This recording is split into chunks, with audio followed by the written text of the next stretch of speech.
अस्सलाम वालेकुम, क्या हाल चाल है जनाब। इस वीडियो लेसन में हम ब्रेक इवन कैलकुलेट करने का एक तरीका ढूंढते हैं। Break even point in units calculate करने का एक तरीका ढूंढते हैं। अगेन मैं सेम एग्जांपल आपके सामने रखूंगा ताकि आपको मसला ना हो। देखिए, हमने जो एग्जांपल बनाई है, इस एग्जांपल में हमारा ब्रेक इवन पॉइंट कितने यूनिट्स पर है। अगर हम अपने ब्रेक इवन पॉइंट की बात करें ना, तो हमारा break even point at 2 units है। यानी कि कंपनी जब 2 यूनिट्स बनाकर बेचती है, कंपनी जब 2 यूनिट्स बनाकर बेचती है तो उसको ना प्रॉफिट होता है ना लॉस होता है। जब कंपनी 2 यूनिट्स बनाकर बेचती है तो उसको ना प्रॉफिट होता है ना लॉस होता है। क्या सर ब्रेक इवन पॉइंट निकालने का, ब्रेक इवन पॉइंट कैलकुलेट करने का कोई तरीका है? हाँ, तरीका है। अच्छा, ब्रेक इवन पॉइंट की कुछ कंडीशंस, ब्रेक इवन पॉइंट की कुछ कंडीशंस मैं आपके सामने लिख दूं। और मैं क्या करता हूं कि मैं इसी सवाल का डेटा तो आपने कॉपी किया हुआ है, इसी सवाल का ब्रेक इवन पॉइंट जो है ना वो आपको निकालना सिखाता हूं और फॉर्मूले के जरिए सिखाता हूं। क्योंकि पेपर में आपको सवाल ऐसा आ सकता है कि डेटा देकर ये पूछा जाए कि भाई बताओ इस कंपनी का ब्रेक इवन पॉइंट कितने यूनिट्स पर होगा। हम ज़रा कुछ डिस्कशंस करते हैं। पहले तो सवाल का डेटा मैं दोबारा से अगर यहाँ पे लिख लूँ, जो एक जनरल डेटा है वो ये है कि जो सेलिंग प्राइस है ना वो 125 है। जो वेरिएबल कॉस्ट पर यूनिट, एक यूनिट की वेरिएबल कॉस्ट है वो 75 है। कंपनी की जो फिक्स कॉस्ट है ना वो है 100। अच्छा, हमने ऊपर जो अलग अलग प्रॉफिट एंड लॉस अकाउंट्स बनाए थे, उसमें 2 यूनिट्स वाला जो प्रॉफिट एंड लॉस अकाउंट था ना, उसमें कंपनी को ब्रेक इवन हो रहा था। उसकी कुछ वैल्यूज लिख दूं। सेल्स रेवेन्यू कितना था भाई? 125 इंटू 2 250 था। वेरिएबल कॉस्ट कितनी थी भाई? 2 इंटू 75 यानी कि 150 रुपये मेरी वेरिएबल कॉस्ट थी। कंट्रीब्यूशन की कितनी वैल्यू थी भाई? कंट्रीब्यूशन की वैल्यू 100 रुपये थी। और फिक्स कॉस्ट कितनी थी भाई? फिक्स कॉस्ट भी 100 रुपये थी। और इसीलिए कंपनी को ना प्रॉफिट हो रहा था ना लॉस हो रहा था।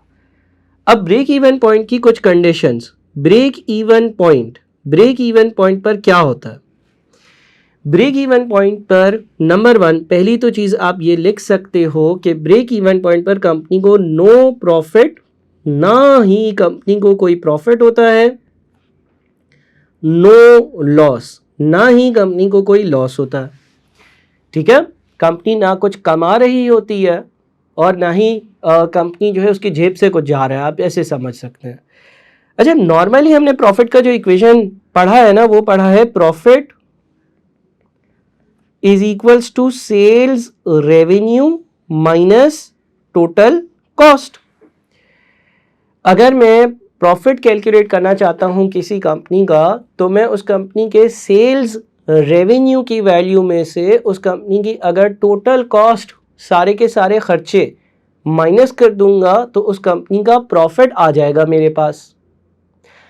अब ब्रेक इवन पॉइंट की एक कंडीशन क्या है? ब्रेक इवन पॉइंट का मतलब होता है वो जगह जहां पर कंपनी को ना प्रॉफिट हो रहा है और ना ही कोई लॉस हो रहा है। यानी कि ब्रेक इवन पॉइंट की अगर हम बात करते हैं तो वो एक नो प्रॉफिट नो लॉस वाली कंडीशन है। और वहां पर कंपनी का जो प्रॉफिट होता है, मैं ये कह सकता हूं कि ब्रेक इवन पॉइंट पर कंपनी का जो प्रॉफिट है ना वो 0 होता।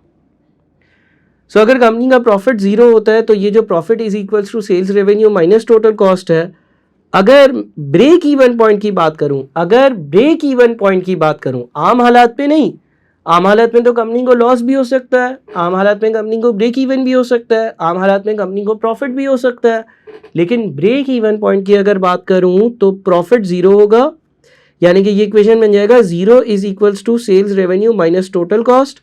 और ये माइनस का टोटल कॉस्ट अगर उल्टे हाथ पर आएगा तो ये बन जाएगा total cost is equals to sales revenue. आप याद रखिएगा कि ये वाली कंडीशन ब्रेक इवन पॉइंट पर ट्रू होगी, सच होगी। क्या कंडीशन है? ब्रेक इवन पॉइंट पर कंपनी की टोटल कॉस्ट और टोटल सेल्स रेवेन्यू की वैल्यूज एक दूसरे के बराबर होंगी। कैसे सर? क्या यहां पर ऐसा है? हाँ, यहां पर भी ऐसा है। यहां पर अगर आप कंपनी के सेल्स रेवेन्यू की बात करते हैं ना, तो कंपनी का सेल्स रेवेन्यू है 250 और अगर यहाँ पर आप कंपनी की टोटल कॉस्ट की बात करते हैं तो टोटल कॉस्ट में से देखें आप 2 यूनिट्स पर जो वेरिएबल कॉस्ट है वो कितनी है 150, फिक्स्ड कॉस्ट है वो कितनी है 100। सो कंपनी की जो यहाँ पर टोटल कॉस्ट है वो कितनी है 250। सो अगर तो कंपनी के सेल्स रेवेन्यू और टोटल कॉस्ट आपस में एक दूसरे के साथ मैच कर रहा है, टैली कर रहा है, एक ही जितना है, यानी कि सेल्स रेवेन्यू और टोटल कॉस्ट दोनों एक दूसरे के बराबर है, सेल्स रेवेन्यू और टोटल कॉस्ट दोनों एक दूसरे के बराबर हैं, एक ही जितने हैं, तो ये कंडीशन प्रूव हो गई कि कंपनी ब्रेक इवन पॉइंट पर है। दूसरी चीज़ जो हम कह सकते हैं वो ये है कि ब्रेक इवन पॉइंट पर कंट्रीब्यूशन और फिक्स कॉस्ट बराबर होता है। ये हमने देखे भी थे और एक और तरह से इसको प्रूव करता हूँ, वो ये कि भाई हमें ये पता है कि आपके पास जो ब्रेक इवन की कंडीशन है, ब्रेक इवन पॉइंट पर क्योंकि ब्रेक इवन पॉइंट पर प्रॉफिट जो है वो ज़ीरो होता है, क्योंकि ब्रेक इवन पॉइंट पर प्रॉफिट जो है वो ज़ीरो होता है, तो ब्रेक इवन पॉइंट पर अगर प्रॉफिट ज़ीरो होता है तो आपने ये कंडीशन लिख ली थी कि 0 is equals to sales revenue minus total cost. अच्छा, टोटल कॉस्ट में दो चीज़ें हैं। टोटल कॉस्ट में एक है आपकी वेरिएबल कॉस्ट, तो मैं इसको लिखता हूँ 0 minus variable cost minus fix cost. अच्छा, अगर मैं माइनस फिक्स कॉस्ट उल्टे हाथ पे ले जाऊँ तो fix cost is equals to sales revenue minus variable cost. So हमने यहाँ पर ये भी पढ़ लिया है कि भाई fix cost sales revenue minus variable cost का अमाउंट जो है वो कंट्रीब्यूशन कहलाता है। तो ब्रेक इवन पॉइंट पर दो चीज़ें और भी बराबर होंगी, और वो जो दो चीज़ें होंगी ना, वो दो चीज़ें होंगी आपकी फिक्स कॉस्ट और कंट्रीब्यूशन। यानी कि ब्रेक इवन पॉइंट पर कंपनी की फिक्स कॉस्ट की वैल्यू और कंपनी की कंट्रीब्यूशन की वैल्यू दोनों एक दूसरे के बराबर होती हैं। तो आप ये भी याद रखिएगा, ब्रेक इवन पॉइंट पर प्रॉफिट कितना 0, ब्रेक इवन पॉइंट पर टोटल कॉस्ट किसके बराबर सेल्स रेवेन्यू के, ब्रेक इवन पॉइंट पर फिक्स कॉस्ट किसके बराबर कंट्रीब्यूशन के। अब देखिए कंट्रीब्यूशन कभी कभार सवाल आपको डायरेक्टली बोलेगा, चले मैं पहले एक फॉर्मूला इंट्रोड्यूस करता हूँ। कभी कभार सवाल आपको डायरेक्टली ये बोलेगा कि कंपनी का break even point in units बताओ। अच्छा, मैं यहाँ पर पहले तो कैलकुलेट कर देता हूँ और फिर इस फॉर्मूले को प्रूव भी करूँगा कि ये फॉर्मूला किस तरह से सही है। कंपनी का जो break even point in units है ना, वो कैसे आता है, वो आ जाता है कंपनी की fixed cost divided by contribution per unit. ये फॉर्मूला आप याद रख लें, अगर आप अकाउंटेंट बन रहे हैं तो कबर तक ये काम आ सकता है। यानी कि जब आप अपनी इंडस्ट्री में भी जाएंगे, आर्टिकल्स में भी जाएंगे, प्रैक्टिकल लाइफ में इंडस्ट्री में मैनेजमेंट अकाउंटिंग में जाएंगे तो ये चीज़ काम आ सकती है। चीज़ क्या है भाई, break even point in units calculate करने के लिए आप कंपनी की जो फिक्स कॉस्ट है उसको कंट्रीब्यूशन पर यूनिट से डिवाइड कर दो। मिसाल के तौर पर यहाँ पर कंपनी की जो फिक्स कॉस्ट है वो 100 रुपये है और कंपनी की